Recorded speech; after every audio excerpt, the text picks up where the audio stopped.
4 people are known to have been killed in taxi-related violence across Cape Town just this morning.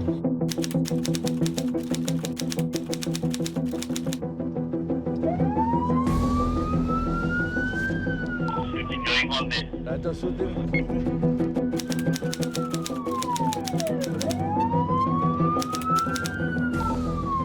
Members, you copied. We responded to Dynamontine.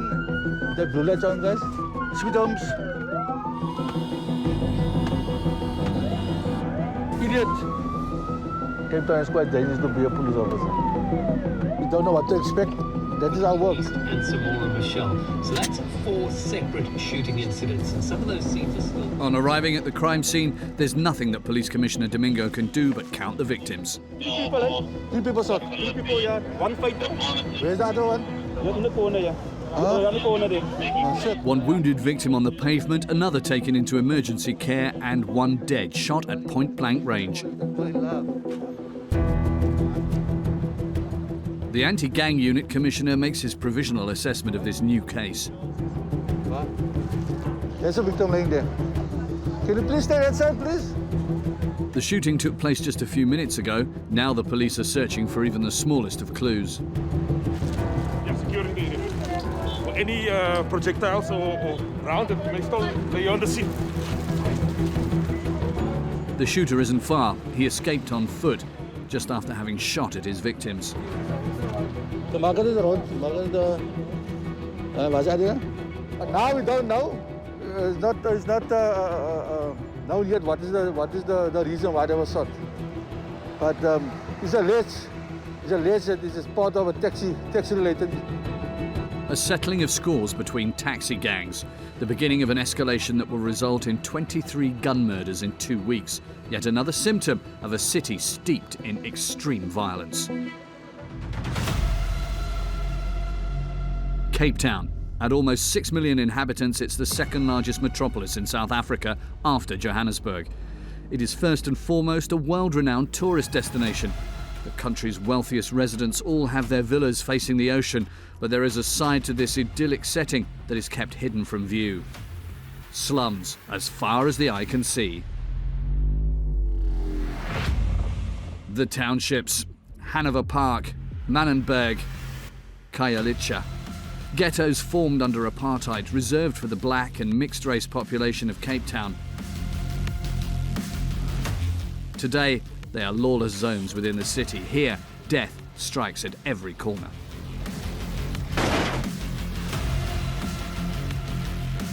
Even in the middle of the day. Killings, violent theft, attacks, and all kinds of trafficking. The police are often overwhelmed. He's considered to be the #1 capital when it comes to murder in South Africa. Targeted by criminals with nothing to lose. I'm proud to be American. In response, residents barricade themselves inside their homes. Some of them even arm themselves to protect their families. I carry it with me like this all the time. This is my preferred mode of carry. Other citizens risk their lives in the worst parts of the city in an attempt to restore order. Actually, in this place where you now, this is a gangster paradise. With 3,000 deaths each year, Cape Town has one of the highest rates of homicide in the world. We dive into one of the most dangerous cities on the planet.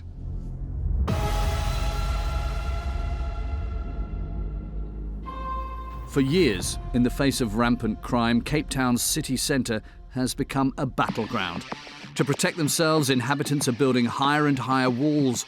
Barbed wire, high-voltage wires and surveillance cameras have become part of the local landscape. Let's go, we're going to go to school. Hey! Zahir and his wife are raising their children in a well-reputed, quiet suburban neighbourhood. We're going to go to school. Up. It is chilly outside. A laboratory technician, he's representative of the middle class that is forced to barricade themselves a little more each day. This is the one of the security systems in the home, but unfortunately, with the levels of crime that's happening today, we just have to get, do things like this. So, yeah, let's get a move on. Zahir and his wife had metal spikes installed on top of their gate. Unfortunately, it wasn't enough. They were burgled twice last year. It's very scary. At night, if you just hear a noise already, and you're up and just looking around and hoping that no one is trying to break, so you don't leave anything lying around that is going to attract the attention. I will follow, you can say, jump in. Once inside the car, Zahir does not let his guard down, quite the contrary. Every time I leave the house, whether I'm going, whatever direction I'm going in, I'll make sure that the gate is closed. So I need to make sure that when I leave that there's nobody getting inside the property when I'm gone. He isn't paranoid. He is the image of all South Africans for whom these habits have become a part of everyday life. I'm always scanning in front of me. I'm checking my rearview mirror. When I get to traffic stops or we're forced to stop, I try and leave a gap between myself and the front vehicle, of at least a vehicle's length, so that if something were to happen and somebody tried to hijack the car, I'd be able to maneuver out of that situation. So this is where my daughter's preschool is. His level of alert has intensified since he became a father. Say bye. I will not leave until that door is closed. To stop living in fear, Zahir has taken it to the next level. He has equipped himself with a firearm which he carries with him at all times. In South Africa, this requires a license. Each week, he gets some target practice with his friend Lance, an insurance broker who likes to dress up as a cowboy. He himself was a victim of armed car theft a few years ago. When I pulled into my driveway at home, I was confronted by 3 armed hijackers. All 3 of them were armed. They had balaclavas on, and they were ready to steal the vehicle that I had, but also wanted my home keys. I resisted, and we had a shootout. And I'm pleased to say that although I was shot twice, I survived, and I managed to incapacitate all of the carjackers. My uncle was murdered in his surgery. A year before that, my cousin got murdered as well. I don't think there's one person in this country that can say that they haven't been a victim of a crime. On a day-to-day basis, Zahir carries more than just a pistol. Which you could carry in your pocket. This is a multi-tool. I carry a defensive blade. It's a fixed blade, short, concealable. Basically what it is, it's a tourniquet. This is a cheap one. It's a band which you put pressure on to stop bleeding. To stop bleeding. I'm always armed because I do feel vulnerable and naked. I hold a black belt in 2 martial arts, but I would never ever go out without having a blade on me. It's always on me. Why not, Len? Because in this country, senseless, violent crime is so prevalent. It's people get killed here for a cell phone or for a box of cigarettes. It's incredible. Violent crime is out of control. The police cannot control it. Us as citizens have to be our first resource to protect ourselves, our family and our communities. The main danger facing Cape Town residents is robbery in their own vehicles. The infamous carjackings or armed car theft. Practically a national sport in South Africa, carjackings are on a constant rise from year to year. 18,000 thefts were recorded last year. They happen everywhere at all hours of the day.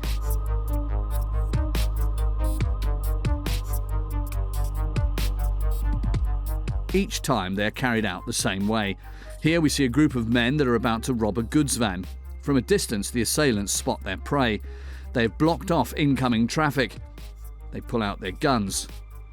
The robbery lasts only a few seconds, and in this case, resistance from those inside the vehicle is futile.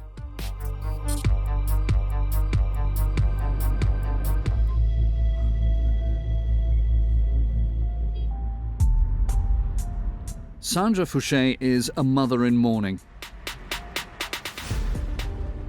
She recently lost her son in one of these carjackings. I did this one 2 weeks ago. Is the time he was born, and the bottom clock is the time that he died. Kyle had only just turned 21 years old and was killed at the wheel of his car in the middle of the afternoon. 54 days later, and I still haven't got an answer. Today is the first time she's going to the scene of the crime, right in the middle of the township. I'm very close to where it happened now. It was the early afternoon and Kyle had just finished his day's work on a nearby construction site. On the road home, he got caught in traffic. This is the bus stop that Kyle bought. Kyle's car stopped just here. Someone came out of the shacks on that side. 2 guys out of the shacks on that side. They shot at him. I don't know if it was 1 gun, if it was 2 guns, but there were 2 shots. 1 shot missed him, 2nd shot hit him.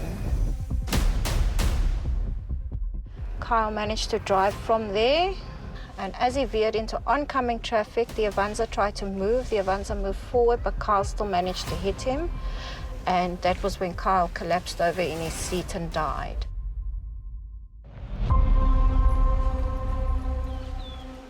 At home, Sandra has not yet touched her son's things. Her sister Sally has come to help her.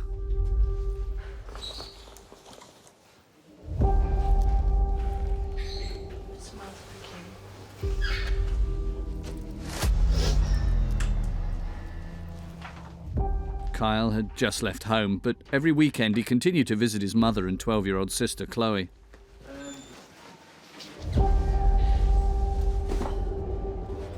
I don't know what I'm going to do with this. He was wearing this when he died. I got it back from the morgue. This killing was senseless.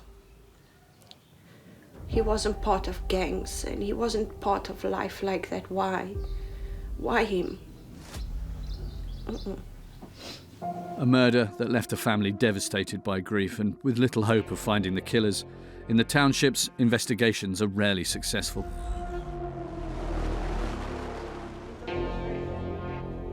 Essentially, Kyle's case will probably never be solved. It'll turn into a cold case. Like 90% or so. He'll become one of those. He'll become one of the statistics in South Africa. Like Sandra, citizens no longer expect anything from their police. Shocking circumstances, proof that the situation has spiralled out of control. Understaffed and undertrained, the police no longer have the means to curb this tidal wave of violence.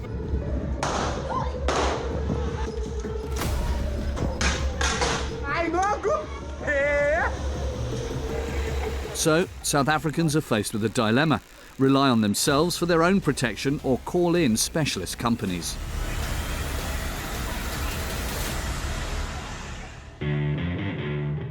For €300 a month, they provide their clients with a complete package. Camera installation, a mobile patrol, and above all, in case of emergency, a 24-hour armed response. Buntu Mapasa is a manager for one of these companies. I think if you go back to the 9:03 one. Each morning he reviews the incidents of the previous night.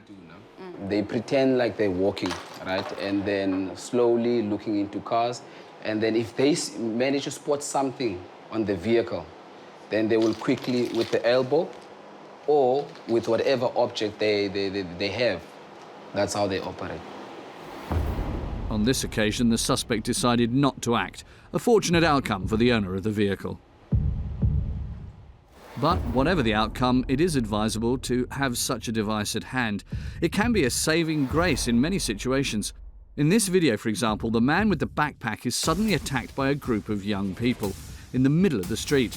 With his hand in his pocket, he has just enough time to activate his device, which instantly alerts the guards in the vicinity. Luckily, a car was nearby and immediately went to the scene. While the victim was being held down, the Buntu employee ran to deal with the attackers. This red button has saved many lives. Because remember, if you are able to get a chance to get to the phone, but if you have this would be a direct contact with the control room. As soon as you press it, it will come to our controllers. Buntu Mapasa is 35 years old. He chose this profession for the salary above all else, €1,200 per month, 3 times the average in South Africa. High salary and adrenaline. Private security is one of the riskiest jobs in the country. Last year, 30 security guards were killed in the line of duty. We're more targeted because of the firearms that we carry. Because remember, these criminals, they need the firearms. And they can't walk into a gun shop and start purchasing a firearm. So they will need to get it from somewhere. And unfortunately, they're getting it from us. Buntu Mapasa does not only protect individuals. Lately, another type of clientele has been calling upon his services: shop owners.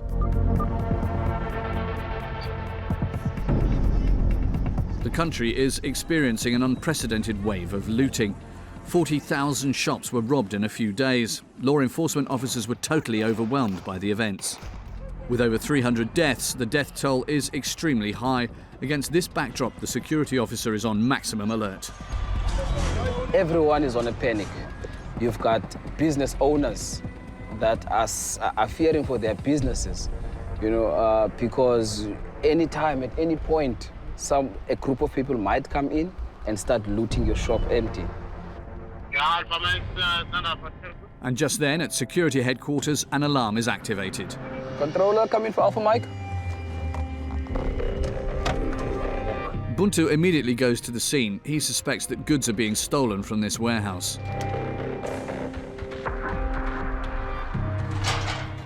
And no signs of forced entry, controller. All appears to be in order. Electric fence is still fine at the top. False alarm. A few minutes later, his team sends him on to a new operation. Yeah, take one. Just meet me in Mula Road, bruh. There were suspects that got away. It's another carjacking. One of his customers has just been attacked while driving his car. The police are the first on the scene, and Buntu assists them looking for the suspects who fled. Sure, inside, yeah. We'll just see if they're out or not. Okay, all right.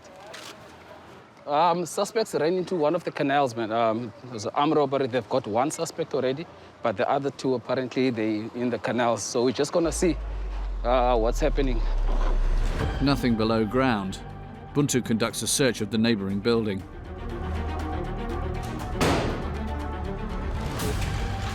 Time is running out to find the fugitives, and it's not playing in the security officer's favor.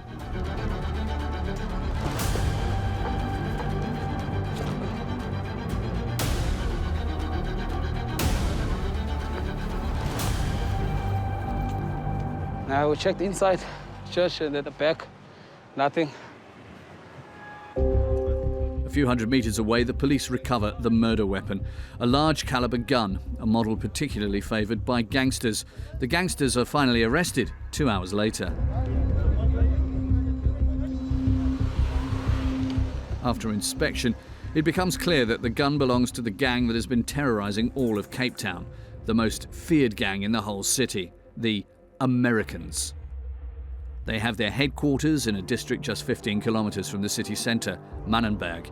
50,000 inhabitants and an average of 150 reported homicides per year. There are no less than 10 gangs spread across these 3 square kilometers. In this area, the Americans make the law. After months of negotiations, they accepted that we have a camera present for 48 hours. In this enclave, gang members only obey one man, their leader, Devon.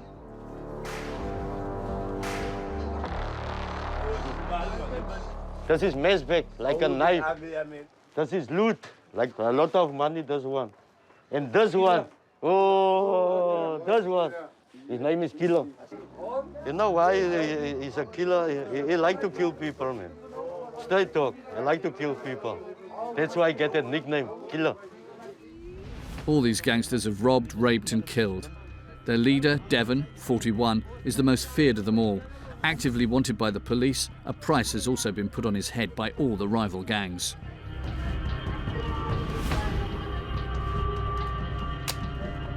We defend ourselves. There's only one of them. You see the others is here looking out at the borders. that the enemy can't come. This is why as a harde plek wat is illegal. Er was 'n klomp groot laap gangster mense wat ons wat kry meer. Ons betrek maar net ons area en as jy nie wat is dit beteken. Fuck them up if you fuck with us. You see, that's why we have a garage. We also have. The Americans are dangerous and known to be uncontrollable.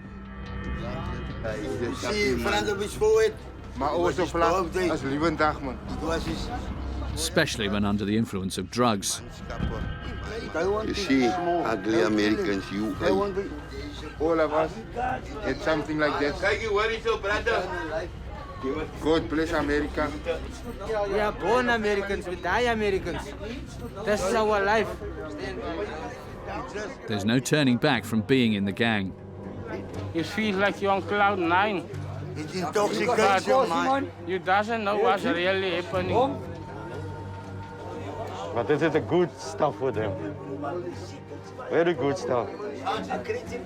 And you take them? No, I'm drug free. I only take a cigarette and now and then alcohol. My whiskey, I like my whiskey. You understand? No drugs. Why not? How can I sell the stuff? And I use it. I can't get high on your own supply. You understand? Business. It's business. Devon is flooding its neighbourhood with tick, a local version of methamphetamine or crystal meth, an incredibly powerful synthetic drug. This is just 10 rand, that small pieces. And that long one, that one is 30 rand, that one. Within a few months, the drug will make any consumer dependent. Why do you do it, sir? Because I don't smoke it. My mind is not the same. So I must smoke it to get a little bit higher. But how much does the business bring to the house? How much money? Yeah. No, that's a very uncomfortable question you ask me now, man. You understand? That's enough to go on, man. For me and my people here. Devon won't tell us where the drugs come from or how he gets them. His business is sales. A task taken on by his two lieutenants, Jermaine and Gennaro.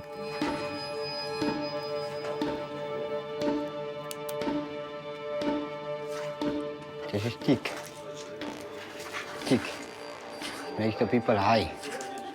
Some people use it now and they get like angry. Someone talk to you, you become aggressive. True, you see? Yeah. Later they have a gun, no?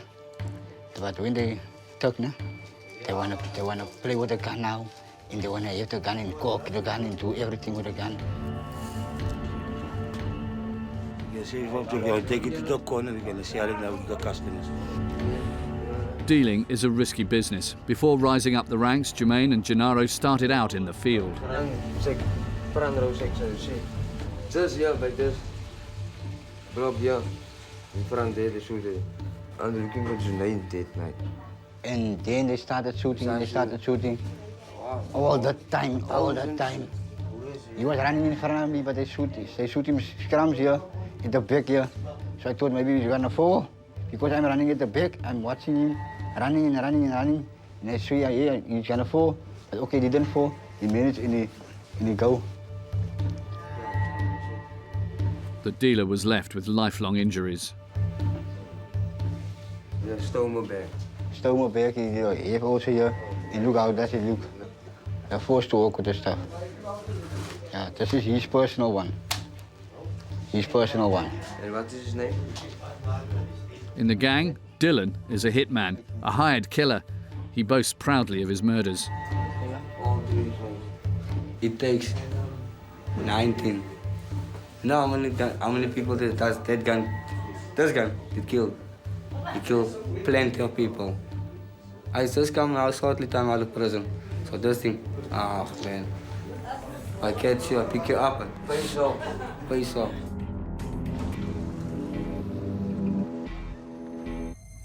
In these townships, every street, every pavement is the scene of a merciless turf war. The police's efforts seem futile. Gangsters kill each other for control of the drug trade, by far the most lucrative business.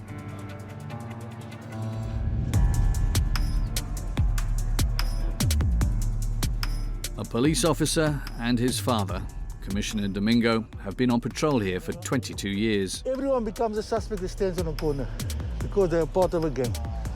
So they will rather have drugs on them, or maybe, if you're lucky, they will have a firearm on them. Every day, Hey! the police officers put their lives at risk. Tell them omgaan, tell them omgaan. Tell them omgaan aan toe. At the end of the alley, the police have just spotted 2 young people on the run. The first team goes after them. Are they in the car now? Sure. So you must come from both sides if you want to catch them. Because usually when you come from one side, they run to the other side. The other one. The police's trap allows them to close in on the dealers, but they got rid of their goods before they were caught. What are you looking for here? Mandrakes. They normally hide it just in between the rubble. Mandrax, an extremely powerful synthetic drug. It takes the form of small white pills.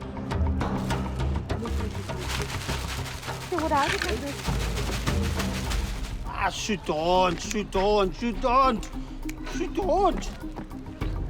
They're selling this mandrax.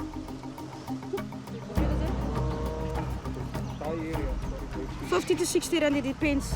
One. They crush it and then they mix it with the dacha and they smoke it. The dealers will be taken to the central police station.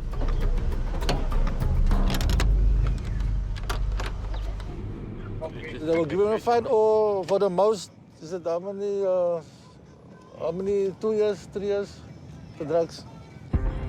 But here in Cape Town, that's not what gangsters are afraid of. Why were you selling drugs? Alles goed bezig, hulle kom nou. It was another home to get money. On the contrary, doing time is considered a rite of passage. If they maybe assault a prison warden, or then they climb the ranks, or kill a prison warden, they climb the ranks, or kill someone in prison, they climb the ranks. After this first arrest, the anti-gang unit goes back on the ground. This time in Hanover Park, a completely dilapidated district.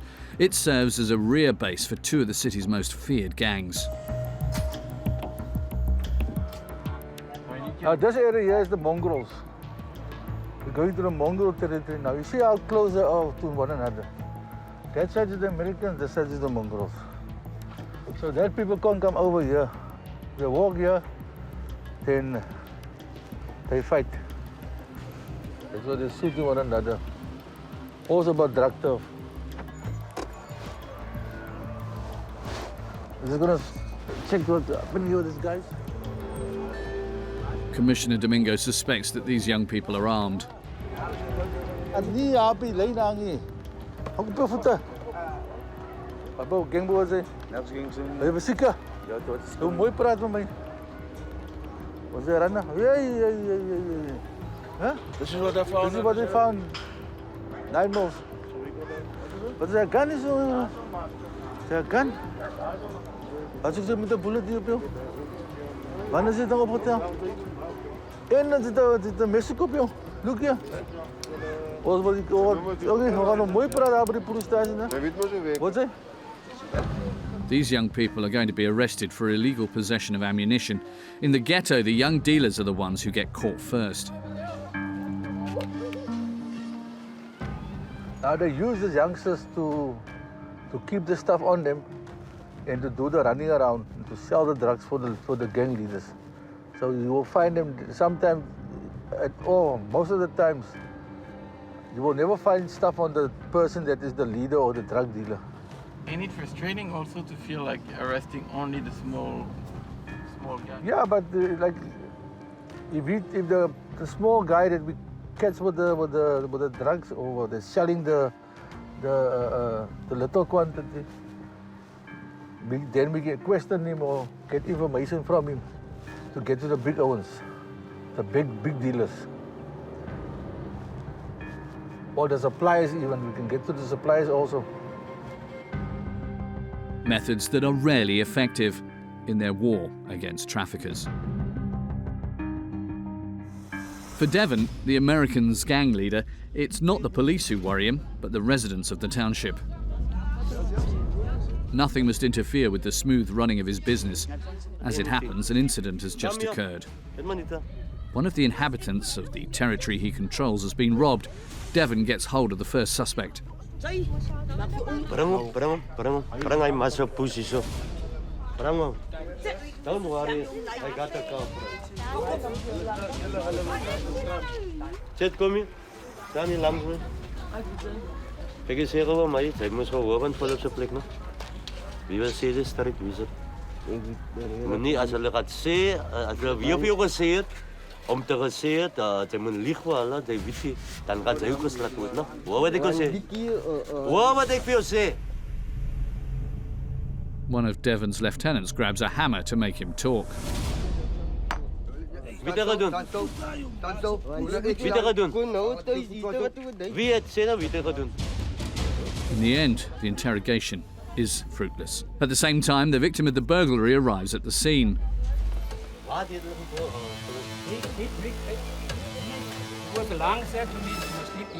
Ja.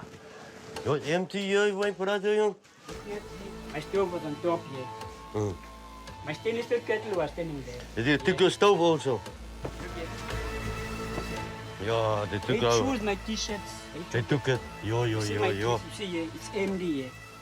I can show you what they're gonna do. You must eat. Devon instructs his men to continue their search. The burglar is finally identified. Nou, kijk dan hier is jouw eerste voet, al die kakhangen van het. Je nummers toegemaakt. One of the friends, one of our brothers, get him on the highway. You see? So we forced him down.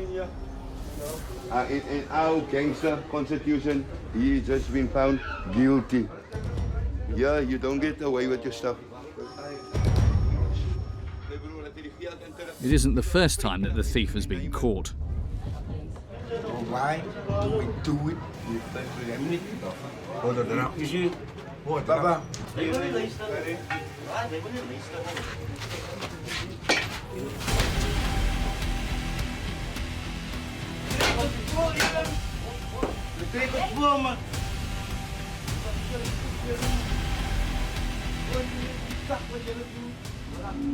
Devon will let his henchmen deal with the burglar. In the evening, he has his own business to attend to. Gezien hij Karin zat niet voorbij gekomen. Hij langer man, niet voorbij. Niet cafés wat achter. Wie zei? In order not to interrupt traffic, he's placed lookouts at the four corners of his neighborhood. What do you do? What's your job there? My job is to shoot the people who shoot us. I must check out for the enemy, all the police also as well, you know. Like you see the police, they're up and down. The gangs earn between 8,000 and 10,000 euros a month from this business, the bulk of their income. Our later get now, more people is coming out. It's like vampires, they sleep in the day and get out in the night. You understand? What you gonna see? If you don't have a lot of people coming out. Where this? You're gonna work later? American style, I'm working already. You see, it's the woman's time to work now. You see the other woman didn't work? She's gonna work now. Tess is one of the only women dealers in Mannenberg. Is it change? She is also a drug user. Maak a plan. Maak a plan. Is it a dangerous job that you're doing? Yes, it's dangerous, but you have to stay cool. Body language is most important when you do this job. The police coming, not going to be cool. They're trained for body language, so they'll know something's up. Like me, when I see the police, I'm cool. I just walk away. Each night, she pockets 20 euros at the end of 12 hours of dealing. Come early morning, she is back in her makeshift hut. This is where I stay. This is my baby. This is the boy, this is his friends. As brood, pony sack, love you. A pony sack is brood. At 29 years old, she's a single mother with 4 children in her care. The father died 2 years ago. They murdered him that side. So right now, I'm selling drugs again. I know I'm killing people. By the end of the day, it's their choice. So I won't be the one killing them. They're the one who's deciding they're gonna buy. They're the ones who are deciding to use drugs. So if I'm not gonna be selling, someone else is gonna be selling. Her friend Severino has made a different choice. He makes his living from odd jobs, all legal but a lot less lucrative. I wouldn't do that though. I'm too scared to go to jail though. Because, I mean, that means that all good things come to an end. So you're gonna end up there in any case. That's how it stops. When you can get away 100 times, but the 101 time, they will catch you. So she needs to think of that. And then what's gonna happen to the kids? Jail can't keep you forever. If I have a job, a stable job, I would get paid how much? I would get paid 100, 150 rand, which would go for what? So the 300 rand, at least I can cover my debt. I can do for the kids. It's very risky. Tess has no fear of prison, nor violence. She's been behind bars 4 times. I got stabbed here, as you can see. But I'm hiding it, and yeah, here are my arms. I've been stabbed as well. I was fighting 2 girls. So the one tried to stab me. So even though I get hurt, I don't give up. You fought guys too?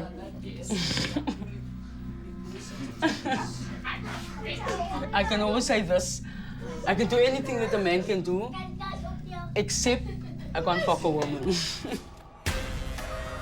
3 roads over from Tess lies the territory of one of the Americans' rival gangs, the Dixie Boys. After drug trafficking, their second source of income is racketeering small businesses.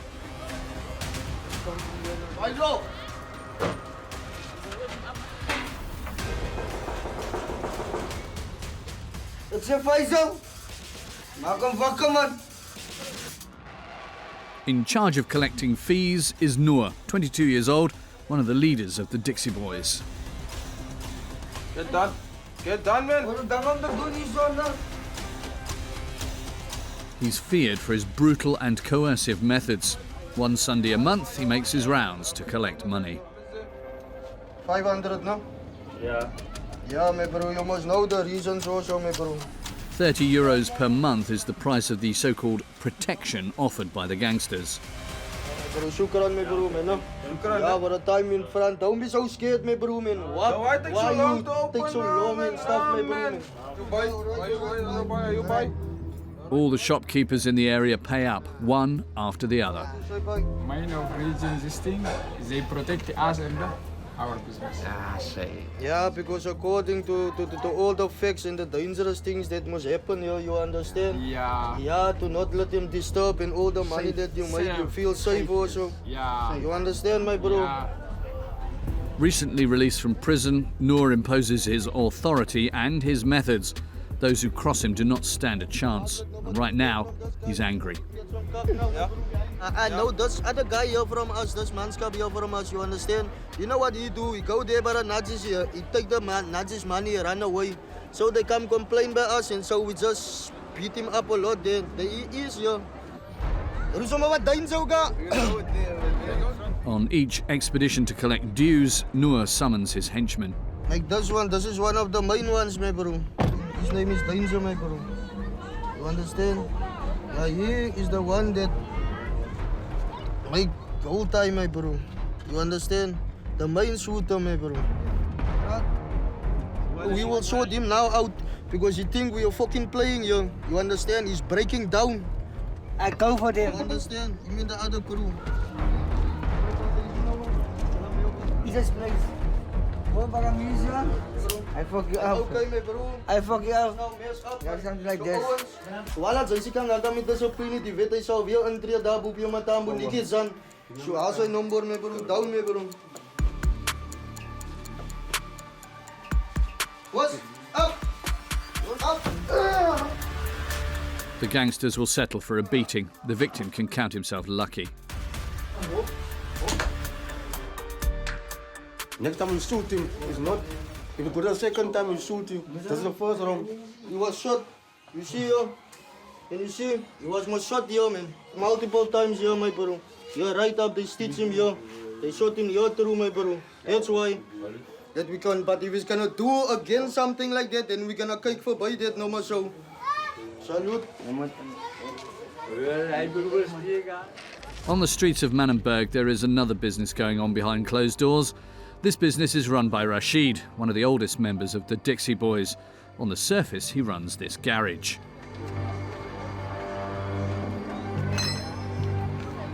This is a good kebab, yes.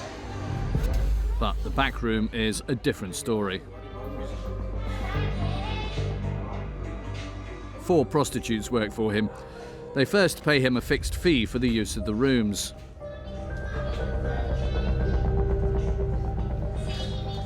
How much must they bring to you each month? 1,000. Otherwise? Otherwise, they owe me. The pimp also pockets half of what the girls earn after each shift, €4. Is it fine? Cool. Okay. Thank you. In South Africa, prostitution is a crime, punishable by a fine of €350 and up to 3 years in prison.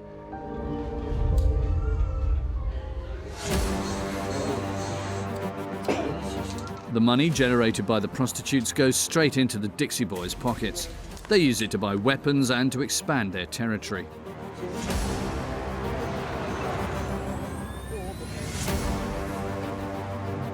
This place is almost like a fucking ticking bomb, bro. You must know what is a ticking bomb. A time bomb, bro.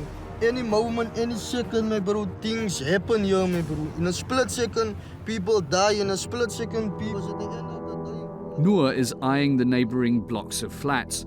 They are under the control of the Dixie's rival gang, the Hard Livings. For the time being, the 2 gangs have declared a truce.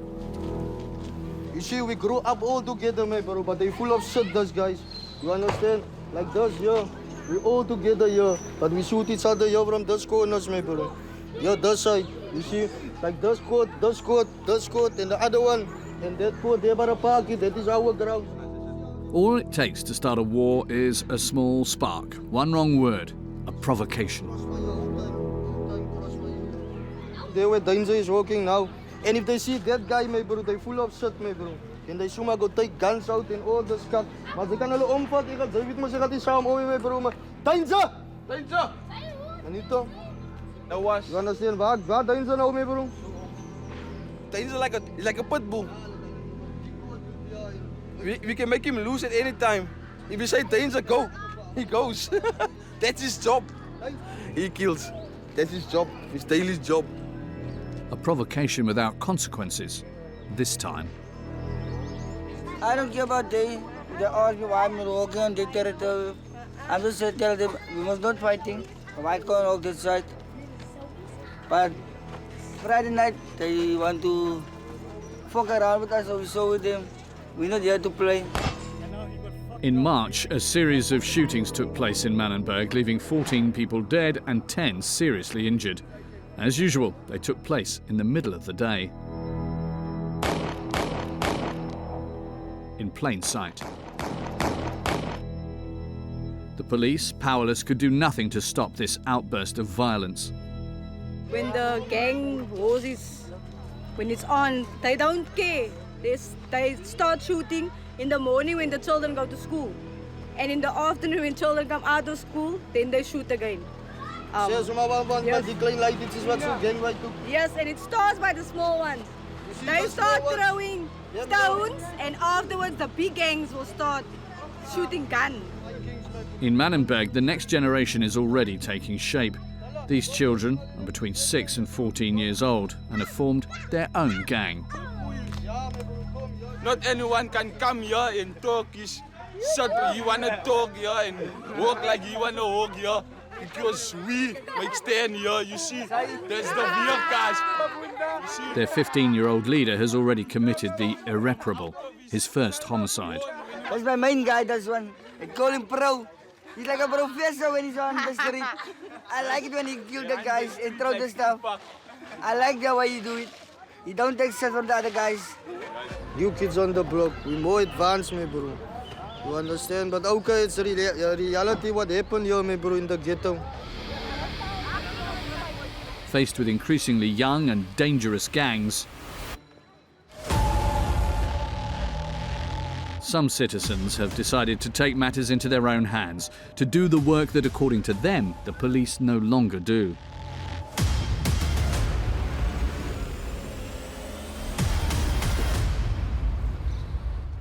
Lynn Phillips is a teacher and a member of a highly organised citizens' militia. This is the TMC, shotgun. This is what goes into the TMCs. It feels intimidating. The guys out there, they've got better equipment than what we have. So a bib and a baton and pepper spray is not going to help. Founded 2 years ago, the militia already has 32 volunteer members. This is the plan for the day. We're going to split up in our vehicles. We're going to do our point checks. They have all received military training. The group that we have currently here, as I said, they're from all walks of life. But crime is our main thing, and that is what brings us all together. We're all just normal South African citizens. We volunteer, we don't get paid for what we do. We do for the love of the community. They have bought their equipment themselves, worth several thousand euros each, to protect themselves during their patrols, especially when night falls on the townships.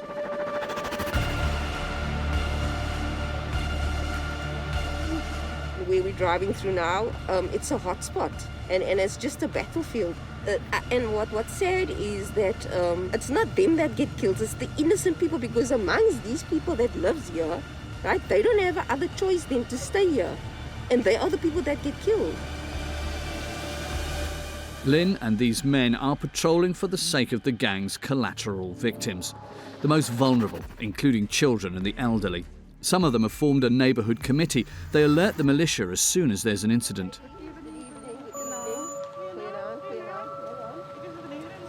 An hour ago, there was a guy was robbed. We were standing on 6 on the corner that side. So we see here, there was a guy was standing in, then two guys ran from the pallets over, and then they robbed the guy. But we can't move so fast, so we use our message plate. We use the whistle, and then we put our lights on, and then the two guys was running. These ladies, they just wear a neon bib with a whistle, and that's their protection, and they go by faith. More boots on the ground. You see, you get to know who's on the street, you get to know your territory, you know where to be extra cautious. So yeah, shot at, petrol bombed, sworn at. Yeah, so we had our good days and we had some bad days. That night, things get out of hand. While the militia is deployed elsewhere, the neighbourhood committee is attacked by a gang of young people. They throw a bottle, there's a beer bottle, they throw it at us. Told us they're going to shoot us and they're going to do that to us, and that's why she called the police. Lynn's team intercepts the young people and searches them.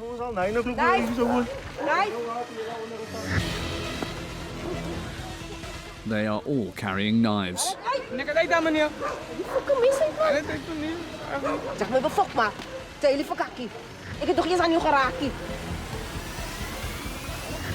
Catching them red-handed, Lynn has the power to arrest them and hand them over to the authorities. We can actually take him down to the station for carrying a dangerous weapon. So yeah, most of the time I pray that's a gun, because it's one firearm off the street. Last year, Lynn seized more than 1,200 weapons during her patrols. There are over 50 such militias in Cape Town. They're doing a great service to the police officers who patrol the streets at night, like Inspector Wayne Williams, head of the unit, out on patrol tonight. One of the most dangerous areas in Cape Town is Khayelitsha, where 2 million people are crammed into one township, a real cutthroat area. There's been a spike in murders for the past few weeks, so for the past month. It was something like close to 30 murders. And just a few weeks ago we had, I think it was close to 17 murders on one day. At the end of the street, Inspector Williams has just spotted something suspicious.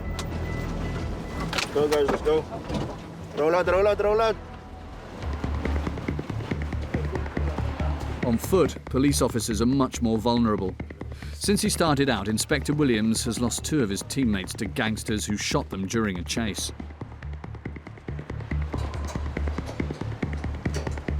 This is a very notorious part of sites here. Anything happens, or can happen in this area. You mean you can take a bullet anytime? At any time. And so we armor up. There's a guy that ran through this gang. Let's go, let's withdraw. You have to be superheroes in this area. But the moment these criminals see us and they on a passage like this, they are gone within no time. In the townships, the criminals are playing on their own turf. The police withdraw. Soon, they receive a radio call. It happened a few minutes ago, so we're just gonna go have a look there. This time, the police are sent to a double murder.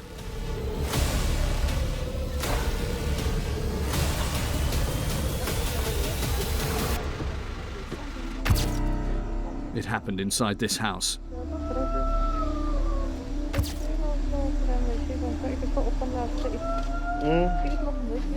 Crying? Yeah, it's a family member. It's a mother. At this stage, Inspector Williams does not yet know whether it's another settling of scores between gangs. I'm sorry for your loss, my brother. Thank you, Thank you, sir. I spoke to the father of the deceased as well. He's broken. He's broken. Yeah, the neighbors say they've heard gunshots, but they haven't seen anything. The inspector cannot count on any testimony to help him in his investigation. They are fearing for their lives, basically. If they say something, those guys who committed the murder, they will come back and then come for those who spoke. That's nothing new in Khayelitsha. There's people who die every day.